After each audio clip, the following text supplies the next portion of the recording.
Take wonderful. Take the roll off this list. Steve Bell here. Joe Davis. Not here. Susan Gray. Here. Welcome. Thank you. David Jones. Present. Raymond Jubala. Not heard. Jerry Lugers. Not heard. Tom Owen present. Council member liaison Stacy Miles Holland does not appear to be present either. Okay. Open up with public comments. Anyone have a public comment? Feel free to raise your hand online or in the room. Not at this point. None. All right. Hearing none, we'll move on to the item 3, approval of the committee minutes. Would anyone like to make a motion to approve the minutes of April 23rd? Second. Okay, second. All in favor? Aye. Aye. Motion carries. Minutes are approved. All right. Regular agenda. Item number 4. What's happening at Middlefield and Glenwood and Linden? Dan's supposed to be here for this? Commander Larson? I'm here. Oh, an upgrade for sure. That'll get back to me. All right, Sergeant Metzger. At the request of the chief, we prepared the staff report concerning the one of the things that we have a radar recorder that we place out in certain areas. The radar recorder, while not an official tally or count or determination, it does give us a rough idea of the amount of cars traveling through the area at the time and their speeds. And we can set it for certain parameters. In your packet.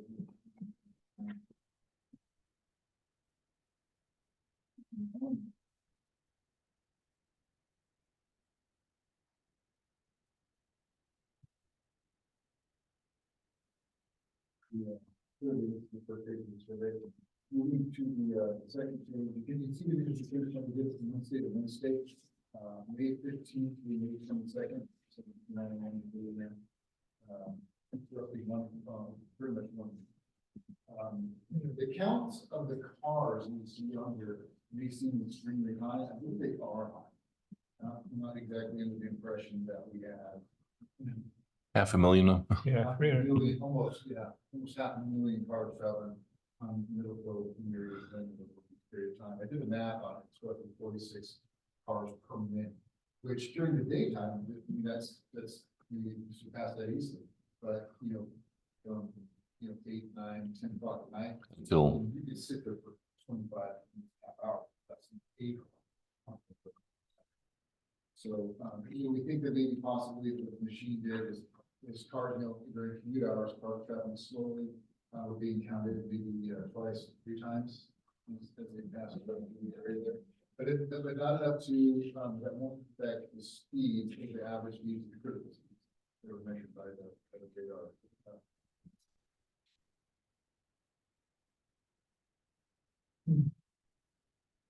You can see that on the second page of the survey. Vehicles closing away north and southbound, 173,000 vehicles southbound, 286 vehicles northbound, combined for 259,000. Even in our Middlefield, this area is 30 miles an hour. There are 2 school zones in the area of this intersection. Do not try and constitute for that. The school is located just off of Middlefield and about 1/8 of a mile from this intersection. That school is right at the corner of this one, Middlefield. It's the northwest corner of that intersection, and people come over there. It's just not as if the school zone is it's a little further right off. And in the other direction, south of the intersection, just south of Oak Road, we have, of course, our high school and high school. And our one of the largest businesses. We're getting a request for better volume. Can you you pull that forward? There you go. Doesn't seem to be working. Is that mic working? Mhm.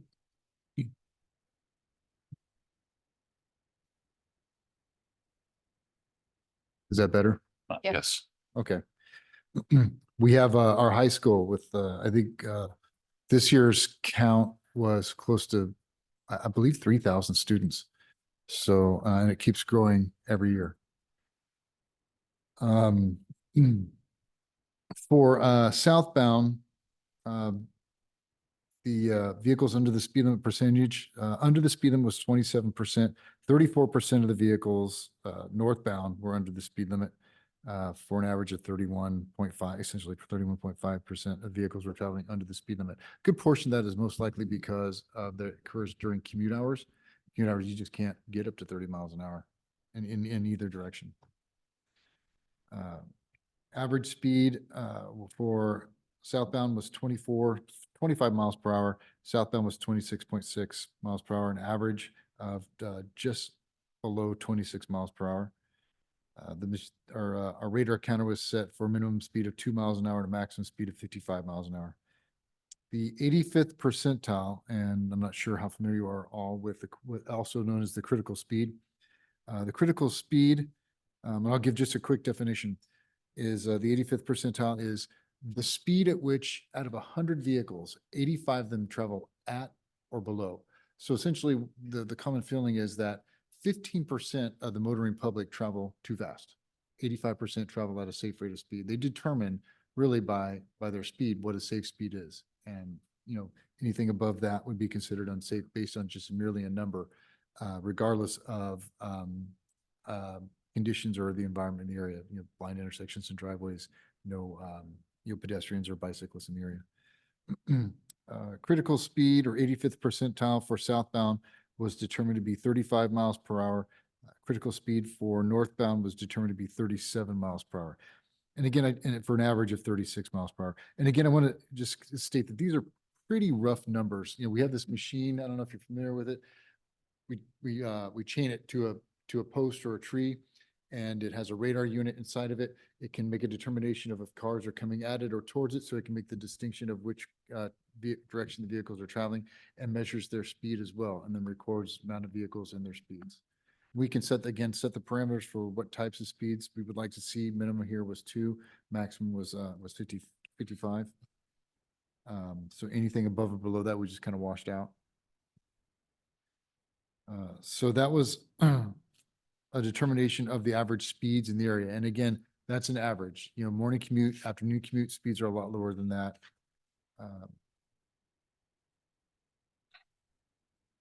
Also taken into consideration for the intersection for possible adjustments or changes is line of sight. There appears to be no line of sight issues in this area for vehicles traveling at or around the speed limit. There's plenty of line of sight for vehicle stop, both eastbound on Glenwood and westbound on Linden, to observe vehicles coming with plenty of time to have plenty of time to make a decision whether or not to pull out or make a turn. Pedestrians in the area, pedestrian issues. Again, with the schools in the area, we do have a number of pedestrians that use this crosswalk. We have an illuminated crosswalk. You walk up to the crosswalk at the intersection, push the button. There's flashing lights posted. There's flashing lights on the ground to alert drivers to a pedestrian in the area. And in fact, we used those and did a crosswalk sting a few weeks ago, if you will, and had a couple of our employees out hitting the button and crossing back and forth to make traffic stops and do some enforcement for vehicles not stopping for pedestrians at the crosswalk. We did that there and at Watkins as well. The area has dedicated bike lanes for both northbound and southbound in this area. So at this time, it was determined no changes for the intersection, although I think Robert's probably more familiar with the possibility of a traffic signal somewhere down the road. What are the chances or the opportunities that that's actually going to happen?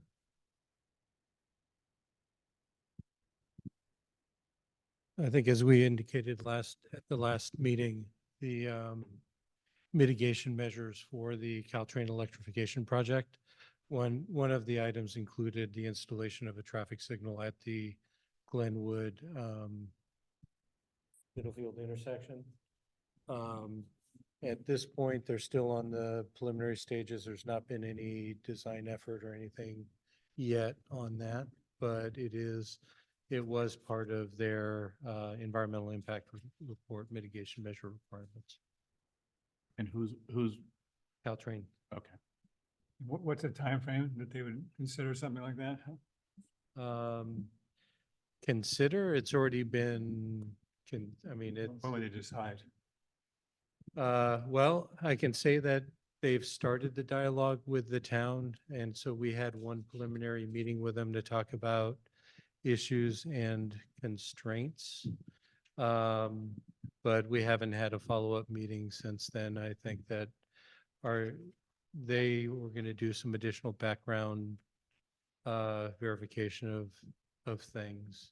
As you know, it's a challenging intersection with the one-way exit out of Lindenwood on Linden. And so that was one of the areas of concern that we raised, is to making sure if a signal were to go in, having a clear understanding of how that would operate, given that you only have room for one car at the gate. If they decide they want to recommend that, do we have to approve that, or do they have sort of priority over us because of? the Well, time? it's our street, so ultimately the town has a call, but as far as their environmental compliance for the electrification project, they're supposed to do it, and I think the only out of that is if the town basically said no. It is a really confusing intersection. I live in Lindenwood. And to get in and out of that gate where I'm always going to and from work or any activity is a mess, to say the least. The only problem that I see is that there is a light on, what's the name of that? Oak Grove and Middlefield. That traffic backs all the way up to that Glenwood Street when that light is red, when in heavily trafficked time frame. So I can't imagine that. I mean, there's oftentimes just cars back way past that intersection. So it's just like too congested almost to have two lights so close together. It's confusing. One of the other circumstances that was considered for possible solutions was the amount of collisions that occur at the intersection. Now, of course, listed in Chief McCauley's interdepartment correspondence, there's an indication that from January 1st, 2016 to March 26, 2024, there's been a total of 16 reported collisions. And keep in mind, this is reported collisions. And I know that as a traffic sergeant, as my officers go out, if it's a minor collision with no injuries, and both parties are okay with exchanging information, they just will facilitate them exchanging information, but it would not be reported. And so by all means, that is not the sole amount of collisions that occurred at this intersection, probably maybe a third of the collisions. Only one collision with minor injuries was recorded, and that was just recently. And I've been here for 30 years, and I don't recall any fatalities ever occurring at that intersection. There have been no fatalities at that intersection in the 30 years that I've been here.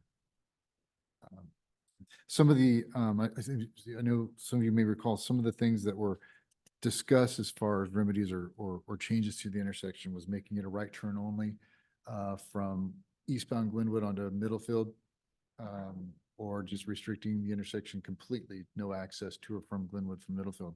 The concern there is that we only have a few streets that could cross from Middlefield to Encinal or El Camino, from El Camino back. And if you reduce the amount of cars on Glenwood, those cars are going to shuffle somewhere else. And it's going to be within Atherton, even though a good portion of Oak Grove, El Camino, actually all of it is Menlo Parks, but it's going to spill out over into that area. And I know you mentioned that the traffic back up there can be quite horrendous, especially during commute hours and when kids are getting in and out of school. So, there's going to be a certain amount of cars that are going to drive through that area. And if you brush them somewhere else, then it's going to create, an issue in another location.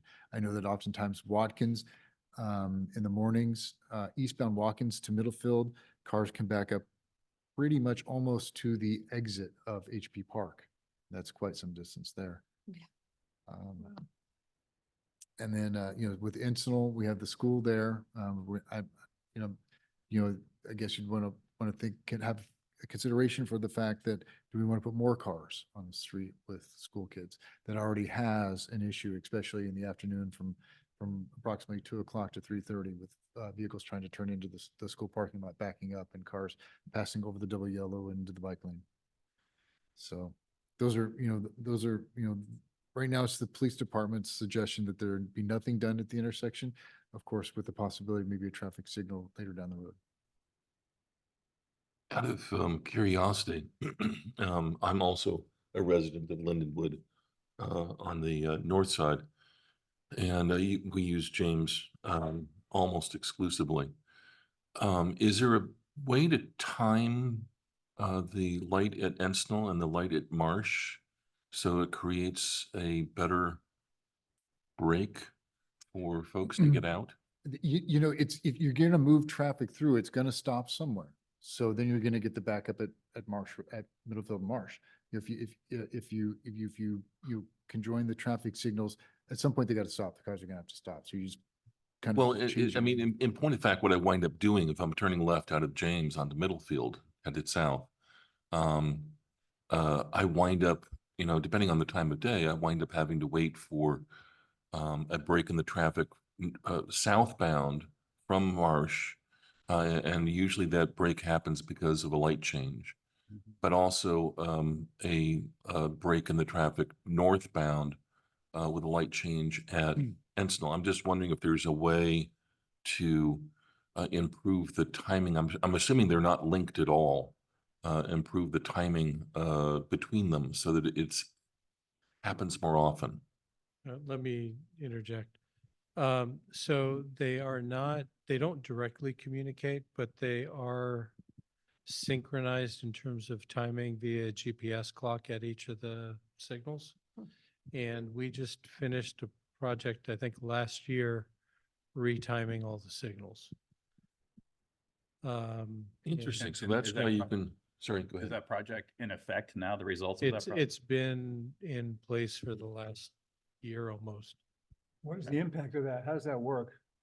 How does? How does what- that work, the GPS timing? Oh, it's just, what do you got? So each signal has a clock cycle. Yeah. And so basically the timing for each of the signals is supposed to be synchronized to work complementary to each other, even though they're not directly communicating. They're using a clock base Okay. to do that. And there's a different timing pattern for the morning commute versus the evening commute, et cetera. And then that's interjected with Middlefield typically getting the priority, but then there's, what do you call it? School's out? Vehicle and pedestrian detection. But the one complicating factor right now is that the Encinal traffic signal got wiped out. I don't know, maybe about 3 months ago, No longer. a little longer. And so we have a temporary setup there right now, but we're waiting for permanent equipment to come in so that we can actually put the signal back the way it's supposed to be. Okay. But Right. David, you raise an interesting point, and part of that project would be that the signal at Encinal and the signal at Marsh are They're timed to, timed in such a way that they effectively both stop traffic at the same time to create a non-artificial break in the flow, both north and south, allowing the feeder streets, James being one, to zip out there. Watkins being another. Watkins would really benefit of that. I mean, I know that on Stockbridge to El Camino benefits from Fifth Avenue and Atherton Fair Oaks light that will create these big gaps to get through if you're patient enough. So something like that on Middlefield, because I noticed just again today, it was weird that Waze or Google Maps or whomever your mapping routing of du jour always sends folks to Watkins. So southbound El Camino to go to the freeway, for example, up to Watkins, down Watkins, turn left on Middlefield and then right on Marsh. And every time I get in an Uber, I tell the guy, turn left here. I mean, on Fair Oaks. So maybe that's artificially pushing more traffic to Watkins than would otherwise be there. but getting off of Watkins is just crazy. Well, it sounds like an interesting solution, but before the accident happened, that solution was in place, is what I'm hearing. The timing was working supposedly. Which accident are you referring to? One that took out the Lost your signal. You lost your signal. But Yeah. before that happened, this synchronization you're talking about was in place, correct? Yeah. So whatever benefit should have been happening then. Is that a matter of That's- timing it better, or is it? Supposing the project had that intention. I don't know what the That's- synchronization, the intent of the project Right. was. Right. Yeah, well, the intent of the project was to better time the signals to be coordinated, accounting for the traffic pattern on Middlefield. Right? I mean, we have the peak commute in the morning going one direction, peak commute going the other direction in the afternoon, the schools in the middle of the day, and then you have the also morning commute for folks trying to get out of Lindenwood and, you know, So I guess what I'm wondering, is there someone responsible for fine tuning that timing, who does this on that works for the city? once we get that signal back in operations, we can have somebody take another look at it. That seems like a good thing to do. Is to try experimenting a little bit and see if we can create a better gap. Which is what you're asking for, right? Well, yeah, Yeah. I think the whole timing of the signals is a very complicated algorithm. but I'm sure it is. would Yeah, assume that if timing. everything's green and everything's flowing to reach that effect, that when everything's not flowing, that would create the breaks that effectively we're talking about. Well, it changes by the time of day dramatically, right? Yeah, and the feeder streets and Right. pedestrians. and that sort of thing. Okay, interesting.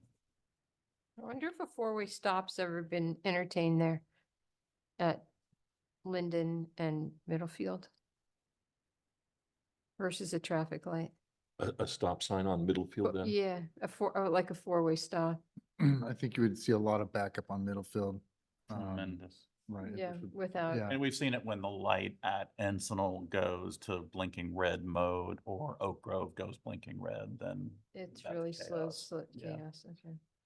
Because there's a lot that gets fed from the Menlo Park side of Oak Grove, from Ravenswood, Ringwood, Mhm. and even Mhm. Willow, you know. It's a tough problem. Okay. Is that it on? Did you that? want to take public comment? Just following the script. But I'm happy to take public comment on that.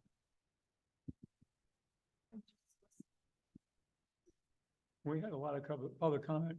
The last meeting, there was a woman who joined us and spent a long time explaining how the accidents were undercounted and what a big problem this was. So we did have a long discussion and concluded it's not a simple solution. Yeah, it's not. Because it's you're gonna not create a simple. massive traffic rerouting if you put a light Yeah. in.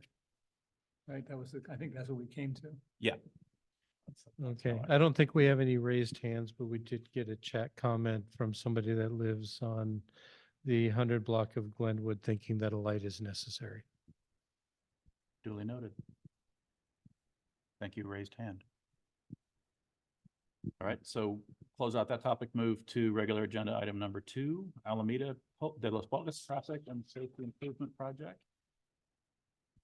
Thank you, committee. Attached to your packet is the conceptual layout for improvements on the Alameda de las Pulgas corridor associated with the Alameda de las Pulgas Traffic and Safety Improvements Project. I'm going to put that up on the screen in just a Thank you. second. It's not printable. Not It's not good on my printable. phone either. Viewable with a screen that you can zoom in and zoom out on, I guess.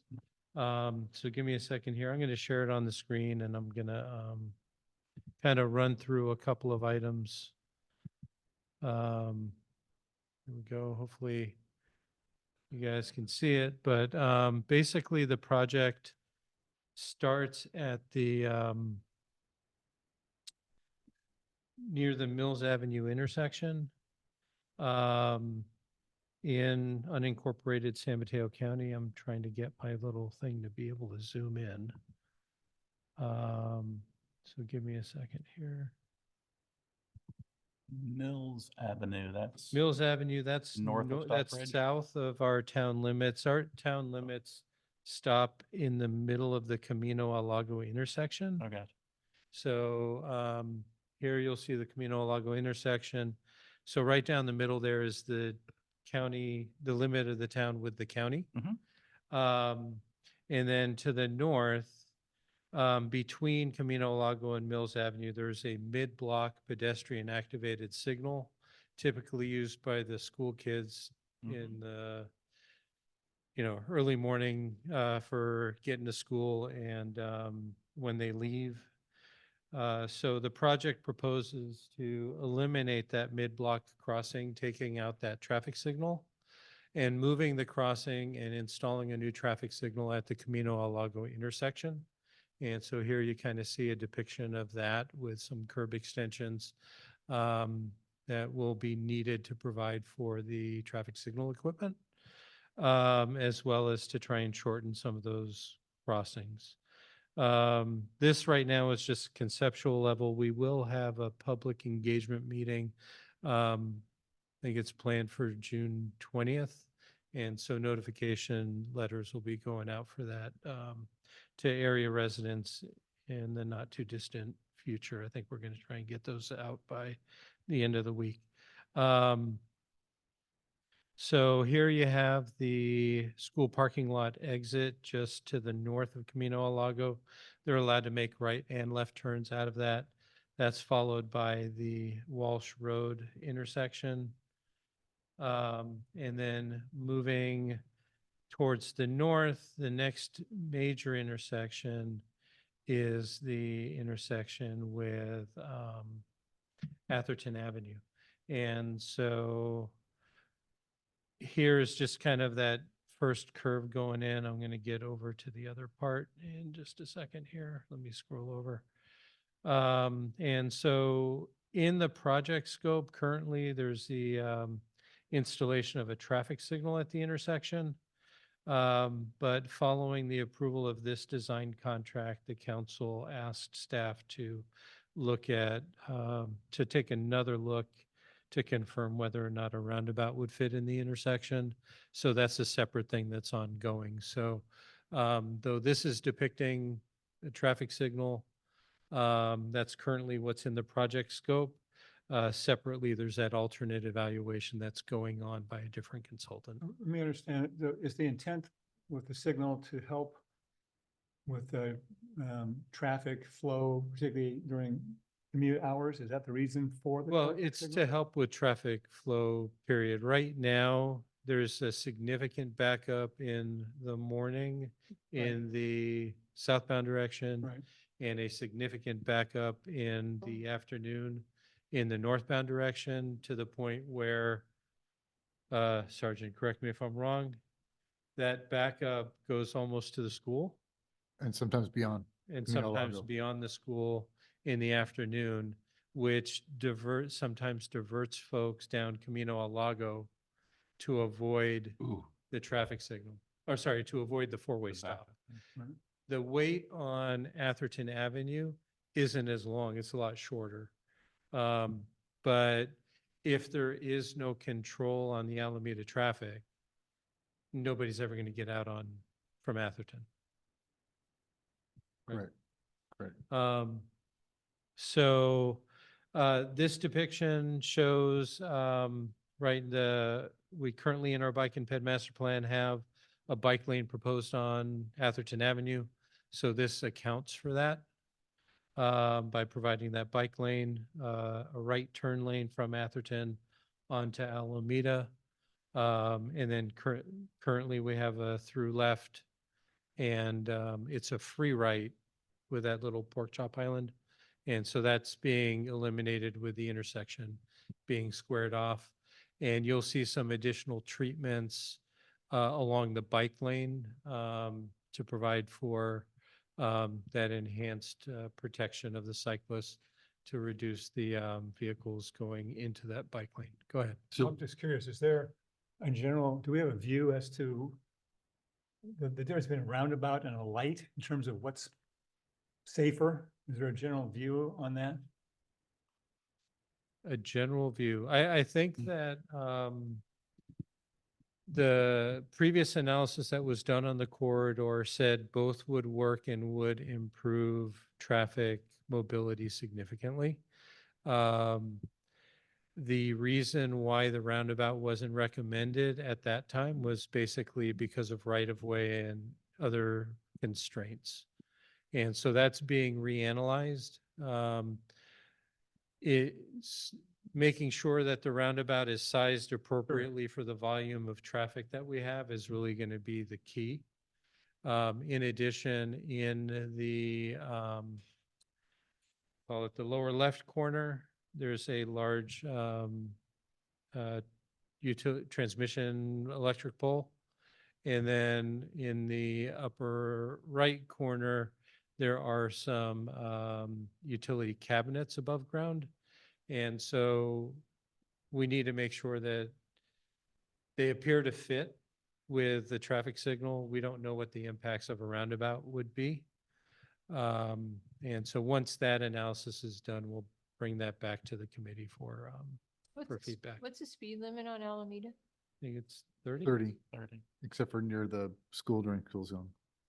Isn't the thinking that really the traffic signal would allow for more flow of traffic than a roundabout? That the traffic signal would allow for. Would allow for more flow through traffic than a roundabout? I'll be honest, I am no expert on the difference between a roundabout and a traffic signal. So I say I say, my understanding is that they both similarly improve. I think actually the previous analysis said that flow might be a little bit better with a roundabout. But it has to be sized appropriately. And so, like I said, we're still getting that analysis done. And so that'll provide us with So feedback. that's in progress then. The is it mo- study on that is in progress. My, yes. my experience with roundabouts is they work well in light to sort of medium, heavy traffic. With really heavy traffic that completely bog down Unless they're huge. unless they're huge. Right, and so that's the key is that sizing. So if you have a lot of traffic, one of my concerns is that if it's not big enough, there's enough traffic on Alameda, to particularly completely in the monopolize afternoon, it. that it'll monopolize the ability for them to come in from Atherton Avenue. And so that sizing is important because there has to be enough of a break to be able to get in. It's almost. But lane- I gotta lane. say, I've driven a few and they seem to work okay. But the smaller they are, the lower volume the street needs to be. Stanford has a number of fairly small roundabouts on Campus Drive. If you wanted to see one of those in action, I think they have one at Galvez and Campus Drive and another one at Sarah and Campus Drive. Yeah, and I think Redwood City just put one in on, I think it's Roosevelt. Oh, really? I think so. Yes, they did. And so that one is interesting. It's oval shaped. Hmm. And so that's what fit in the intersection. And so, it's, like I said, it kind of is at a interesting angle, but the volume there is significantly different than the volume that we have.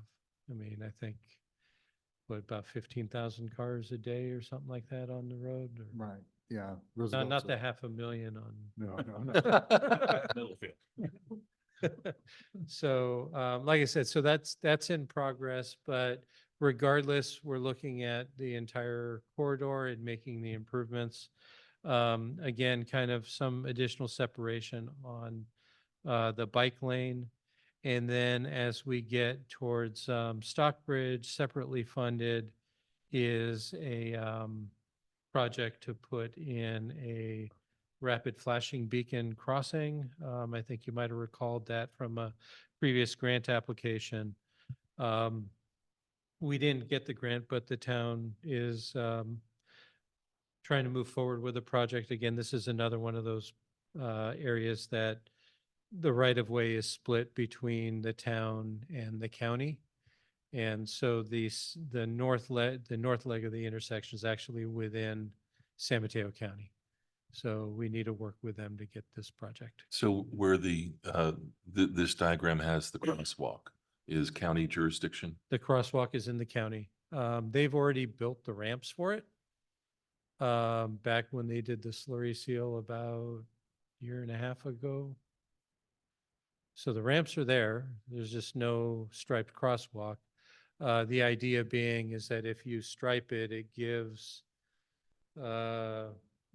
perception of added safety. And what we're proposing to do with that project is to put the rapid flashing beacons with some advanced warning signage for the motorists on Alameda so that they're aware that somebody is crossing the street. Yeah, it's just a nasty intersection It's a difficult one. because the crown of the hill is about, It's probably right around here somewhere. And then Stockbridge is also uphill. Coming towards the intersection, it's uphill, so it's a tough. sightlines are hard.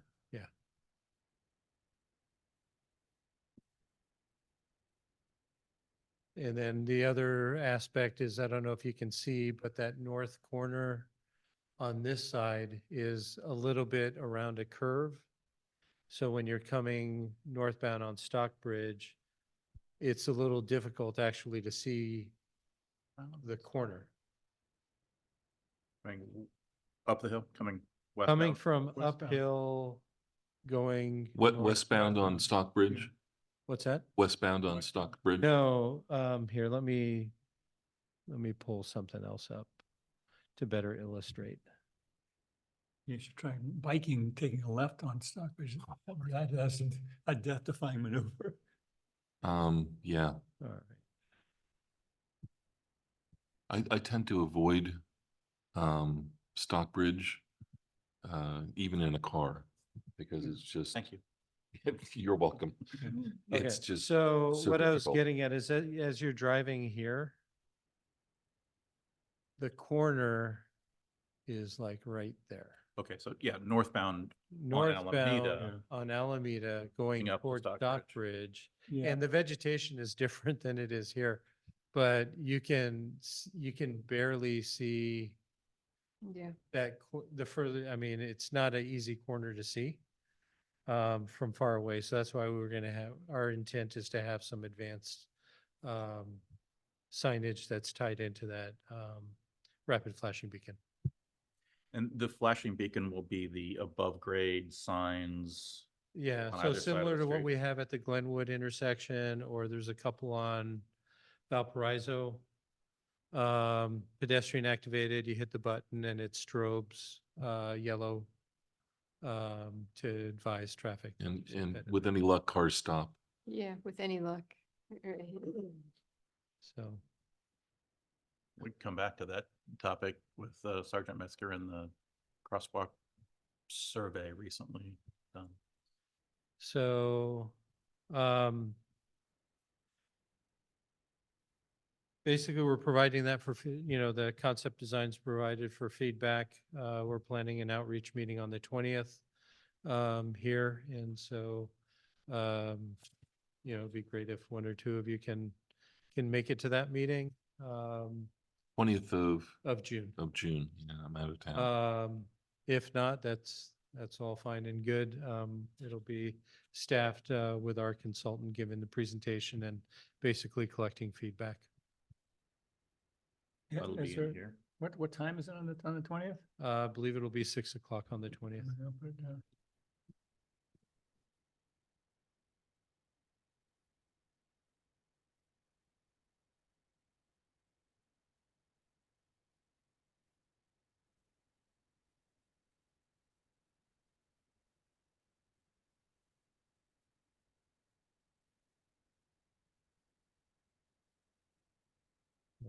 With that, I'm available to answer any other questions and feel free to send feedback offline if you want.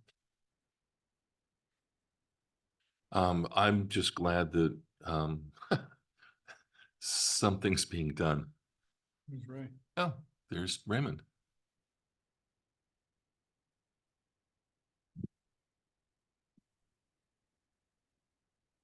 He may have thought it was another 5 o'clocker. Mhm. Yeah, but our standard's 4, right? Unless we change it. Yeah.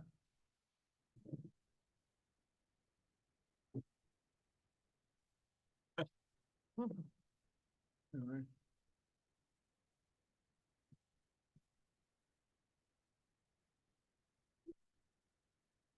I don't have any feedback at this time, but I'm anxious to listen in on the 20th Yeah, and see what the collective feedback is.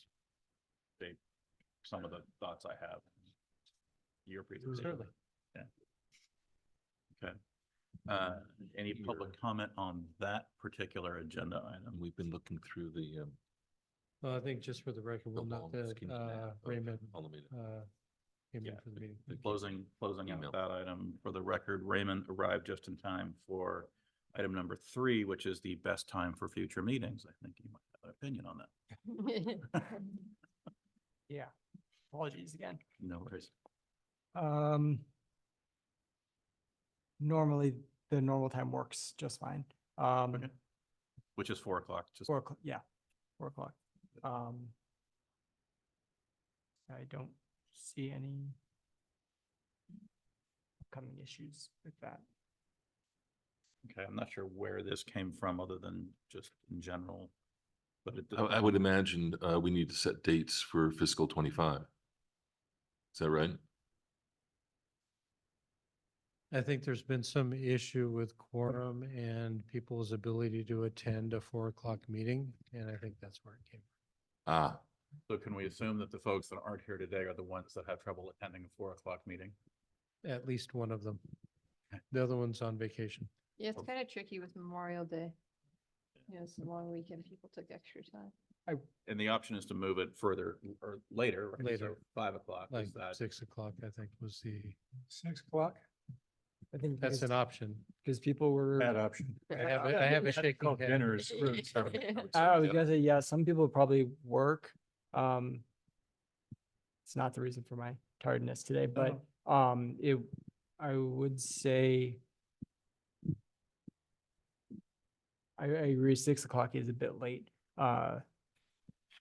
especially as it concerns us, the transportation, and, traffic and whatnot. So I would say keep it closer to 4 or 5 if you have to. But Well, the folks that have the biggest issue sound like they're not here, maybe Right. because of that Yeah. issue, but if we could, maybe as a group collectively suggest 5 o'clock. And So what I'm hearing is you're all okay with 4 o'clock, but if 5 o'clock makes a difference, then that's fine. if we can improve quorums, Yeah. yeah. So my minor suggestion is, I'm gonna piggyback a little bit on Raymond, Depends on how many. is that topics and stuff. if folks work, they can't attend a 4 o'clock meeting, meaning the public. And so that's one of the other considerations that you would have in setting the time of these meetings, is to encourage public engagement. But that's the will of the community. If, I mean, 4 o'clock is the current meeting time. If everybody's okay with that as predominant, minor adjustment, if it makes a difference, then that'll. be I personally am available. 6 o'clock is not a problem. 5:30 would be no problem, but I'm retired. Yeah, I think what you said, that makes sense. Whatever brings the committee, most of the committee together. 4 is fine with me if I have advanced planning for it, but Mhm. the impromptus are tougher. And I want to piggyback with what everyone's saying. And if it does open it up to public being able to attend and voice their voice, I feel like that we're here to serve them. So if that helps. Yeah, I that think too. also, I mean, the hybrid option helps out. Right, as well, so. definitely. Okay, so do you take some information back on that? Yeah, they'll have the recording with the conversation. Great. So we'll close out number 3. Any public comment for the, no. Item number 5, staff reports, police traffic unit. That's where you're back. Yes, I'm back again. In your packets was the traffic report for the month of April. Unlike the last traffic safety committee meeting, we had 5 months worth of backup traffic reports. So this is just for the month of April. Again, pretty standard for our traffic reports. 4 collisions occurred in town. 1 was minor injury. There were no DUI collisions. None of the collisions occurred during commute hours. We had no traffic complaints for the month of April, which was kind of odd. Are there any questions or concerns? So one of the things in the monthly reports that would be a handy quick read is if there's anything out of the ordinary. And my experience is that there's not very often anything out of the ordinary. What would you give me an idea of what you would consider out of the ordinary things that we can? Well, for example, if you had 10 collisions, that would be, I think, higher than average. Mhm. Or a serious injury accident, that would be unusual. Bicycle, car collision would be out of the ordinary. Mhm. And just, a quick flag at the top, just say whether or not, it's an average April or, gosh, interesting things happened. Okay. All right. As far as the content of the report, it looks totally normal. Pretty standard.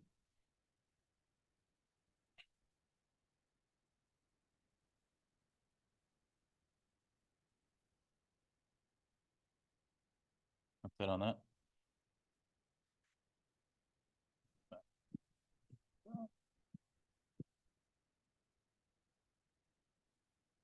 All right. Thank you, Sergeant. That's great. Item 6. Assuming there's no public comment on Sergeant Metra's traffic report. Okay. Item 6, future agenda items. Does anyone have anything they would like to put on a future agenda? Looking at my committee members. So presumably we'll be coming back around to Alameda. But not coming back around to Glenwood and Middlefield, at least not at this point, unless there's information that bubbles up from Caltrain. No, I mean, looks like the committee doesn't want to do anything at this point in time, so until there's something else to bring forward, there won't be any conversations. About the least thing we could recommend would be a right turn only sign at Glenwood. And that's actually apt to produce other problems on other streets at this point. I mean, it's just common sense. So let's keep the problems we understand and not create ones we can't figure out. I've got a topic which I don't know where it would stack up in terms of priority, but we've talked about this. The lack of really an easy crossing at the corner of Elena and Faxon as it moves towards Isabella, corner of Circus Club there. Which was, A pedestrian crossing. there is no pedestrian crossing. Yeah. Which is, a problem, I think. We know it because we walk our dog there. And there's a blank corner because of the ivy on the fence that's the Circus Club fence makes it hard to see it on the corner. So I'm not sure what the solution is. I just know it's a Well, little bit of a if I scary spot. recall, I think we put that on the last agenda, but nobody knew what the conversation was Well, that's right. headed about. Right. So that's why I'm bringing it up. I don't think I don't know that anyone's been hit there. I'm not sure there's any evidence of real risk, but I think it's difficult. Well, you're crossing illegally when you're walking your dog. There's no easy way to cross there on that intersection. You know the one I'm talking about. Yes. Well, I say if you have a clear description of what you want on the next agenda for conversation, I mean, you can't have it since it's not on the agenda, you can't really talk too much So about it, but. when- One suggestion would be a stop sign and a crosswalk. So just so I'm clear, I'm sorry, to interrupt. You want to discuss a crosswalk or a stop sign or some traffic mitigation at the intersection of Elena as it turns from the west to or the east-west to the north-south at Faxon? Or corner of Faxon, Elena, and then turns in Isabella, and there's that yield sign there. There's no. Yeah, stop if you go sign. straight, that turns into Isabella, but it's the intersection of Faxon and Elena. Or where that yield sign is. I don't know what the right place to Okay, solve. so Okay. so it's just to Solve put it. it on the agenda Yeah. so that it can be Yeah, talked so about. that's where I was going with that. Discuss a pedestrian crosswalk or traffic mitigation on that north-south section of Elena between Faxon and Yeah. Isabella, That's right. Right. one end or the other. Yeah. Okay. And I That also makes wanted, sense. sorry, I also wanted to jump in. Received an email about the senior task force is looking to do some sort of project to assist with transportation for the seniors in our community. And they wanted to do some sort of collaboration of sorts. And I wasn't sure if having somebody from there come in public comment or an agendized item to speak about what they had in mind, whether that would be better in public comment or as an agenda item. Well, they can either reach out to staff to clarify what it is that they're looking for, Okay. or they can come, everybody's welcome to speak at public comment. Okay. But it's not, I mean, it doesn't sound like you're clear on what they're seeking, so. Not exactly yet. So agenda would not be the right place for it. If we have enough information and it's worthy of a conversation, then yes, otherwise it can start as public comment and the committee can act to, or ask to bring it back for discussion at a future agenda. Okay. But it'd be good to have a better understanding of what the need is. Sounds good. Just out of curiosity, can they reach out to staff and explain what their intentions are, and could that then become an agenda item It for the can. next meeting? Okay, so that's, Okay. thank you, and that would be a possibility as well. Thank you. Good question. Cool. Okay, no more future agenda items? All right, item 7 on the agenda, public comment? Still no. Okay. Anything in the chat? Anyone on, Oh, there are 3 things in the chat. 3 on the. anybody chat. playing the home game? Don't see any hands up. No hands up? 3 comments though. In the Zoom chat. Nope. A little bubble of 3, do we know what that represents? Huh? Yeah, those are comments. One saying Oh, okay. I want that this we stuff. were waiting for a quorum. Oops. Second one saying that they were having some trouble hearing, but that got better. And then the third one was about the traffic light. Athletic climate. Got it. All right, well, all 3 covered. So let's move to the item number 8, which is our next meeting date, July 23rd, 2024. Mark your calendars, be home from Tahoe. I won't be here. And item number 9 then is motion to So adjourn. wait, let me confirm July July 23rd, 23rd. Okay. and just for clarity, 4 PM, As of now. as of now, 4 PM. Okay. That's work. Already on my calendar. Yep. All right.